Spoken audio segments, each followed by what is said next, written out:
starts with just standing up and saying, look, you can't say that about us anymore. We're not going to put up with it. Boom. That's it. Just saying it makes a difference, and say it over and over. And if you got to slap them, we'll slap them. Metaphorically. And that's how it works. I mean, you know, there's no magic guy in the sky that's going to do this for us. You have to make it happen. That's what, you know, the civil rights movement was about in the 60s, and now the gay movement in the 90s. And so that's what we're doing now. Atheists are sort of the last of the groups where it's been okay to discriminate. Now we have a president that said, you know, no, you actually, let's not do that anymore. Let's count them as actual citizens. Hey, there's an idea. And, you know, the fact that somebody just said it makes a difference, doesn't it? I mean, it makes it, yeah. So that's how you start off by just saying it. And the passion you had just in saying that, that's inspirational. So go out and do that. Yes, I am a devout Christian, and I believe in the triune God and the love and salvation of Jesus Christ. I also believe that God created this world and that man became man when God breathed into him the breath of life. To me, that's the soul, the breath of life. And so we became separate then from the animal. My question is that I also believe in evolution. And I see the truth in the science behind evolution. But whenever I hear about this, it's always in an adversarial point, that evolution and being a Christian, believing in the triune almighty God, are somehow they're in conflict.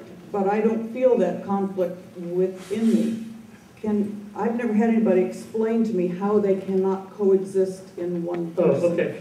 Yeah, well, first of all, congratulations for your courage to stand up and say that in this room. And hey, we'll give you some cake afterwards, too. So. See, we have good food, and we have music. Well, actually, you're in the majority. Most Christians who know anything about science know that evolution happened. It isn't something you believe in or don't believe in. It just is. And almost everybody thinks that. Even, you know, so 2 billion Catholics have been told by the Pope it's okay to accept evolution, right? So there's actually a majority. What you're hearing is the vocal minority in the case of extreme fundamentalists and, say, the intelligent design movement. There really aren't that many intelligent design proponents. It's just that they have a really clever marketing campaign, right? It's a really clever phrase, intelligent design theory. You get it instantly. Oh yeah, intelligent design. And that. So, and admittedly, fundamentalist atheists, if you want to use that term, there's a lot of people on that side that do feel you have to choose one or the other. I don't. I don't see that they have anything to do with each other. I mean, once you concede, say, souls or some being outside of space and time, it's really, science has nothing to say about that. I see no way you could ever get there from here using science. As I said with my analogy of looking for the aliens, what are you going to find? I don't see how you could get it. At some point you make a leap of faith, and why you did that, that's personal to you, and I think everybody has a different faith journey in that regard. So I don't see how they have to be conflicting. Although then I might, if we were having a fun conversation over adult beverages or something where you can talk about this stuff, wonder where you got that idea of the triune God, and why would you believe that?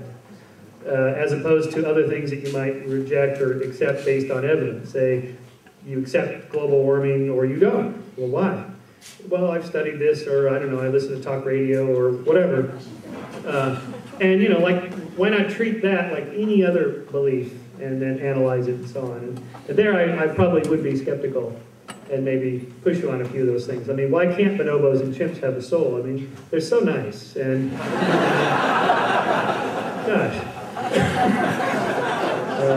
Connection, I feel like connection, but anyway. Okay, thank you. Hi, I'm Paul Story. I'd like to ask you, Stephen Jay Gould, the late Stephen Jay Gould, came up with the idea of a non-overlapping magisterium, where you basically have one domain of science and another domain of religion, and the fact that there was no conflict between them, which kind of gives me a little bit of consternation, because the basis of morality and ethics in my view, for us to have stewardship of the planet and prevent global warming and ozone depletion and groundwater pollution and overpopulation, science has got to step up and say, we do have a say in ethics and morality.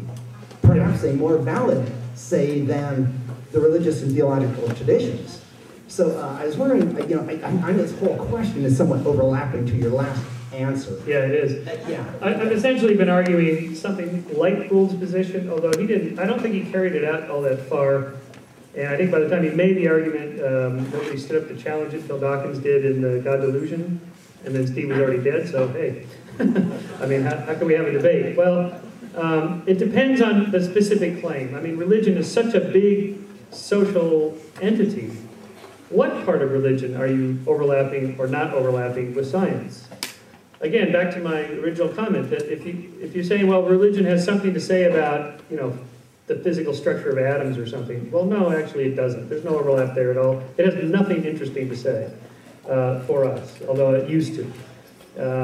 But if you're talking about morals, now that's a little bit of gray area. And there, I know Gould accepted the is-ought fallacy, that you cannot deduce the ought from what actually is. And I don't really fully accept that. I think we can say something about what we ought to do based on what we are actually like.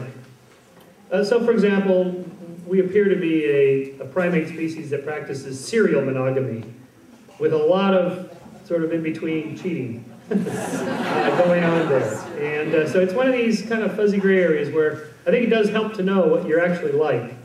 And all that testosterone and dopamine and oxytocin does when you're in a position where you would allow that or not to influence your behavioral choices. Am I saying this carefully enough to? In other words, what morality means is doing something that you didn't have to do, or not doing something when you could have. It's making a choice. So I assume we have free will and agency to make those choices, and then you're put in a position where you are going to hurt somebody who's expecting you to behave in a certain way, and it could be any other example, truth-telling in business relationships, something like this. It doesn't matter. And then you make that choice. So there, I think, knowing that, I think it helps to know something about human nature, and that's what science tells us. But then at some point, it's not going to give us that behavioral control or something like that. And I think that's where Gould wants to say, well, religion has something to say about that. Maybe.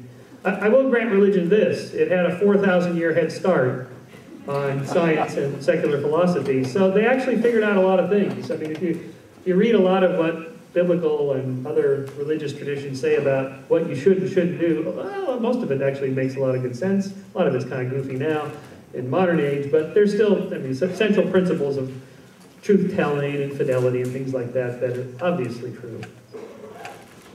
Yep. One more. To hold down the Dawkins end of things a little bit, a thought occurred to me in what you were saying when two things you said. First, you pointed out that religion has an explanatory purpose and a moral purpose.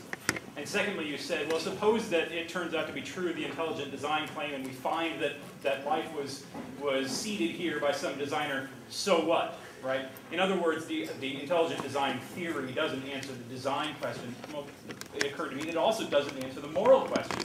Because if we were to discover that we have been